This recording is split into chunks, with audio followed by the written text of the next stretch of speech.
Hello students. आज हम class 10th के लिए इनफॉर्मल लेटर्स को देखेंगे। वैसे तो ये लेटर किसी भी क्लास के लिए यूज़फुल है, लेकिन इस बार जो एग्ज़ाम है 2020-21 सेशन की, उसमें 10th का जो नया ब्लूप्रिंट आया है उसके अकॉर्डिंग जनवरी मंथ में ये इनफॉर्मल लेटर्स बच्चों को याद करना है। तो इनफॉर्मल लेटर क्या होते हैं, उनको कैसे लिखा जाता है और उनमें कैसे अच्छे अंक लाए जा सकते हैं, और परीक्षा के लिए कौन कौन से इनफॉर्मल लेटर्स उपयोगी हैं, ये हम इस वीडियो में देखेंगे। तो सबसे पहले देखते हैं कि ये लेटर कितने मार्क्स का आएगा। ये लेटर आपके एग्ज़ाम में 4 मार्क्स का आएगा और आपको क्या क्या पॉइंट्स ध्यान रखने हैं लेटर लिखते समय। सबसे पहली बात है कि सबसे पहले के पेज पे लेफ़्ट साइड में टॉप पर लेटर लिखने वाले का एड्रेस लिखना है। ये बड़ा बच्चों के लिए कंफ्यूजिंग होता है, क्योंकि बच्चों को लगता है कि जब हम लेटर लिख रहे हैं तो जिसे हम लिख रहे हैं उसके पते पर जाना है, तो उसका पता आना चाहिए। लेकिन ये बिल्कुल आपको ध्यान रखने वाली बात है कि टॉप पर जो है अपना खुद का एड्रेस आएगा। जो व्यक्ति लेटर लिख रहा है उसी का खुद का लेटर आता है। तो फिर जिसे भेजा जा रहा है वो लेटर कहाँ है, वो आप मान के चलिए कि वो एनवेलप पे लिखा हुआ है, और ये हमारे पास लेटर का पेज है। तो इसलिए इसमें लेफ़्ट साइड में टॉप पर जो भी लेटर लिख रहा है उसका खुद का एड्रेस आएगा। इसलिए लिखा जाता है ये कि जिसे हमने लेटर लिखा है तो वो ऊपर का हमारा एड्रेस देखकर उस पर रिप्लाई कर सके। ठीक है। अब सेकंड चीज़ है कि एड्रेस के ठीक नीचे आपको डेट भी डालना ज़रूरी है। फिर आपको ग्रीटिंग लिखना है। ग्रीटिंग लिखना, ये इनफॉर्मल लेटर क्या होते हैं, ये कोई एप्लीकेशन नहीं होती है, बल्कि हम अपने दोस्त, अपने रिश्तेदार या अपने घर के लोगों को जो लेटर लिखते हैं, जो हमारे बहुत करीबी होते हैं, उनके लिए जो ये लेटर है, उनको लेटर जो लिखा जाता है वो इनफॉर्मल लेटर होता है। तो इसमें ग्रीटिंग का ध्यान रखना है कि ये कैसा होना चाहिए, अनौपचारिक, है ना। ऐसा नहीं कि रिस्पेक्टेड फादर या बहुत ज़्यादा ऐसा आप कुछ एप्लीकेशन में जैसे लिखते हैं उस तरह से नहीं लिखना है ना। तो डियर फ्रेंड रवि ऐसा नहीं लिखना है, डियर रवि लिखिए डायरेक्ट। ठीक है। तो आपको अनौपचारिक संबोधन लिखना है। फिर इसके बाद आती है इसकी बॉडी, जिसमें 3 पार्ट होते हैं। फर्स्ट पार्ट होता है इंट्रोडक्शन का, जिसमें हम हालचाल पूछे जाते हैं कि हाँ मैं ठीक हूँ, hope you will also fine, और इस तरीके से लिखा जाता है। और सेकंड पार्ट जो होता है ये हर लेटर का अलग होता है। फर्स्ट पार्ट और थर्ड पार्ट आप मान के चलिए कि अगर आप याद कर लेते हैं तो ये आप सब लेटर में एक जैसा ही लिख सकते हैं लगभग। और जो सेकंड पार्ट होता है ये मेन चीज़ होती है, ये वहाँ से लिखी जाएगी जो कि आपको क्वेश्चन में दिया गया है कि आपको क्या लिखना है। तो ये सेकंड पार्ट आपका हर लेटर में अलग रहेगा।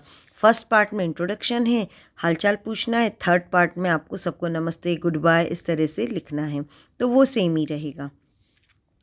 और लास्ट में सिग्नेचर, यानी आपका पत्र लिखने वाले का नाम आएगा।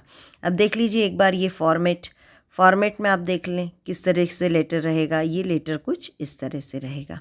सबसे पहले ABC कॉलोनी, ABC सिटी और पिन कोड, ये किसका लिखा हुआ है, खुद का। जो लेटर लिख रहा है राइटर, जिसका नाम सबसे नीचे आ रहा है उसी का एड्रेस सबसे ऊपर आएगा। फिर है डेट, उसके बाद में सैल्यूटेशन है, और मैंने जैसा बताया बॉडी 3 पार्ट की आएगी। फर्स्ट में शॉर्ट डिस्क्रिप्शन, सेकंड में लॉन्ग मतलब पूरी बात कही जाएगी, और थर्ड में कंक्लूजन, और लास्ट में लिखेंगे आप राइटर का नाम। अब 2 लेटर जो है इसमें बहुत इम्पॉर्टेंट हैं 10th क्लास के लिए, और वो लेटर हैं ये। तो कौन सा लेटर होता है, या तो आपको एल्डर ब्रदर या एल्डर सिस्टर की मैरिज में अपने फ्रेंड को इनवाइट करना है, उसका लेटर लिखना है। तो ध्यान रखना है आप, जैसे यहाँ पर मैंने सिस्टर मैरिज का लिया है, तो आप एक लेटर ब्रदर्स मैरिज का भी बना लें तो आपकी प्रैक्टिस हो जाएगी। तो सबसे पहले देखिए question, you are Lokesh residing in 101 professor colony, Charbagh, Indore. तो ये तो आपका नाम दे दिया लोकेश, जो कि आपको सबसे नीचे लिखना है। फिर उसके बाद आपका एड्रेस दे दिया जो कि आपको सबसे ऊपर लिखना है। अब क्या लिखना है, letter to your friend Pratyush, तो अब ये डेट के जस्ट बाद में आ जाएगा डियर प्रत्युष। फिर आपको लेटर लिखना है एल्डर सिस्टर्स मैरिज के बारे में, तो ये कौन सा पार्ट है हमारा, सेकंड पार्ट।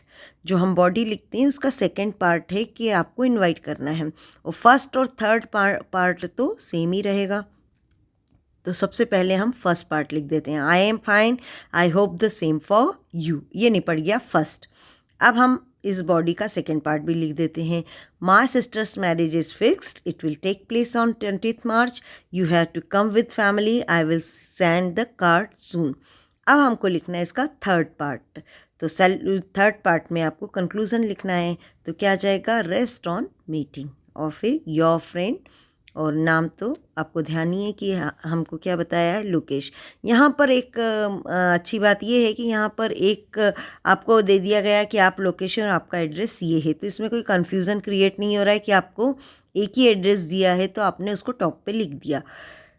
लेकिन अगर आपको 2 एड्रेस भी दिए जाएं तो आपको ध्यान रखना है कि जिसका नाम नीचे उसी का एड्रेस ऊपर।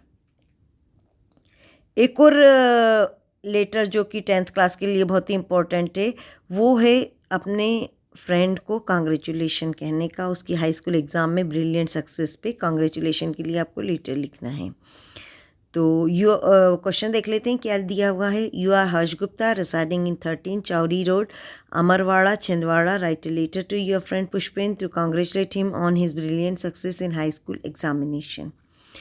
तो एड्रेस नाम क्या है, हर्ष गुप्ता, जो कि सबसे नीचे आएगा। एड्रेस क्या है, 13 चौराई रोड अमरवाड़ा छिंदवाड़ा, ये कहाँ आएगा, ऊपर आएगा। अब किसको लिखना है, write a letter to your friend Pushpendra, तो लिख दीजिए डेट डाल के डियर पुष्पेंद्र। फिर कांग्रेचुलेट करना है, लेकिन हमको पहले बॉडी लिखनी है, तो पहला पॉइंट जो सब में कॉमन है वही लिख देंगे, I am fine, I hope the same for you. अब सेकेंड पार्ट लिखेंगे, क्या करना है, कांग्रेचुलेट करना है, तो I am very happy to know that you have passed high school examination with 92% mark, this is the result of your hard work, accept my congratulations, best wishes for your future, your friend Harsh. इस तरह से बच्चों आपको ये letter लिखना है, और ये 2 लेटर ही सबसे ज़्यादा बार एग्ज़ाम में पूछे गए हैं, तो मेरा ये सजेशन है कि आप इन दोनों लेटर्स को याद कर लीजिए। और भी परीक्षा के लिए उपयोगी जो सामग्री है वो मैं डेली आप लोगों को वीडियो सेंड करती रहूँगी। मेरे चैनल को लाइक करें, सब्सक्राइब करें और शेयर करें। Okay, thank you.